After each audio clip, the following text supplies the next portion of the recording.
Bishop Zondo is supposed to take the stand in his case. You would remember back some time ago when he did an interview with SABC, he said he can't wait for a day when he actually goes to court. Are you going to honor their invitation? Only if they will allow me to come, then I will be there. Only if I can be offered that opportunity. If they don't, they are not going to treat me like they've treated me before. Like I said to you, before the mess this that you see, I approached them to come and mediate. They did not come. And so now he's in court and he's about to take the stand. So the coming week, it's going to be quite a wild one, and you will definitely be getting an update from this channel. But I thought, since we are in this week going towards, that, let's see what has been happening in the space of some pastors, some individuals who are in power as well, and all that kind of a jazz, just to see what kind of a world are we in case you've forgotten. Strict Show, daily Christian commentary videos. If it's the first time over here, show, check out some other videos that are down in the pinned comments, and I'm going to check you out over there. So, if I was to kind of break down some of the things that you might have not heard concerning the subject matter of the Bishop Zondo. Last time, you would have heard that there were certain cases that they wanted, some little bit of adjustments and stuff. The judge did grant that. Now, the next day, Bishop Zondo's lawyer tried to advocate for some of these cases to be dismissed. And it goes to state that advocate argued the evidence against thingy and the whole thing that I was just stating right now. I'm kind of like very interested in hearing which ones are these ones that he was trying to get dismissed. Now, remember, the advocate only acts on the instruction of the client. Now, that being said, the judge was not having that. We're not doing that. That entire motion was dismissed. And then it says, this section allows for the court to discharge an accused without requiring them to testify if there is insufficient evidence to prove them guilty and so forth. And so the state has finally wrapped up their entire witness thingy. And by the way, just as a sideline, for some reason, the advocate of Bishop Zondo decided to start making an issue, and I'm guessing based on his client's information, to make an issue of Tate Mokoto and Tate Popedi being in court.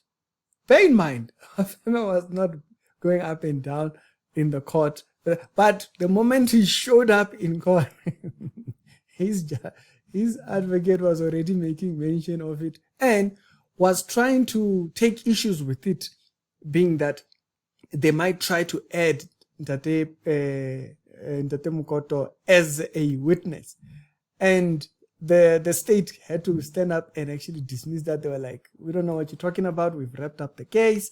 They are not part of the witnesses and we don't know what you're talking about. And of course, they just left it like that. But that being said, let's go over and look at the article of what they were saying, and then we'll go over to the other stories pertaining other pastors with the court to take into account the lack of evidence and for the alleged okay, wait. For what reasons again? For the allegations that will ruin his reputation and that of his church, which he has built for years. The charges are very hectic. That's the thing that we ought to be more concerned about. It's the seriousness of the charges that we are talking about before we talk about reputation. And the reason for this is because these things sometimes come at a cost of other people. And so the victims and so forth. This actually takes me to the second story of after the shooting of that. If you don't know this lady, okay, I'm trying to read the article, but my head is racing. If you don't know who this lady is, Her name is Pamela. Okay, Pamela is the activist that was one of the people that was responsible alongside people like Solomon and so forth.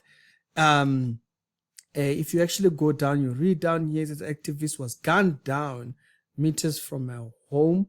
That is, just a second. Let me read a little bit further. You'll understand how wild this particular thing that just happened is. Now, you might not remember this lady, but this lady was very instrumental in the Timothy Omotoso's entire jazz. Now, if you guys don't remember, I will remind you who she is. She is the person who was part of the team that took down Timothy Omotoso. Okay, Pamela was a prominent community figure, campaign protest against of televangelist Timothy Omotoso, which is where her troubles first started. And so at the moment, it's not clear if it was personally motivated or what, but she does mention that she had threats all the way from the time when she started thingy, and that's where you see it right here. That's quite wild that after that, this began this whole thing, and she received death threats and whatnot from 2018. Pamela has told the local reporters that at times she had received death threats and so forth. So you can go and read this article. It gets into thingy, and it tells you why just dismissing thingy doesn't do it justice, because people that actually put these things out actually risk their life. And that's some hectic stuff right there, because and so this just recently happened, and I saw it because Solomon actually shared that he had actually collaborated with her at some point. This actually takes me also to the other stories along these lines, where there are very serious charges that are made against pastors all this week. A former Fountain pastor alleged of thingy, and this was particularly this week. This article comes out this week, and this particular situation right now has landed him in jail, and the police are further investigating the matter before it goes over to thingy. The report until 13 years, you can read. Also had this story about a New Jersey pastor with teen, this was on the 3rd of March. And they said this pastor has been charged for allegedly mounting a teen, and it says that particular news station that actually had this and was arrested on February the 19th. Okay, they state where he was arrested, and this one is accused of of a 16-year-old after he allegedly rendered the minor unconscious. That particular different thing, this one yesterday as well. If you go down in the article, this was done by the NC Beat website article. They said the Great Blessed Hope Church pastor charged with crimes against minors. If you were to take all this here that I'm talking about, and you think about the things that the advocate of Bishop Zondo was saying, to say, you know what, there's a reputation and so forth. You could pretty much say that about most people who get involved in dodgy man things. Yes, the judge is still going to render his thingy and judgment, and the court is going to look over it. But we can say, you know, reputational ruin and whatnot and all these things. But that does not dismiss the crimes that people get involved in. And so when the entire thing, when he stands on the stand, we will definitely give you an update. So I thought to come here and think it. So RIP to us, Pamela.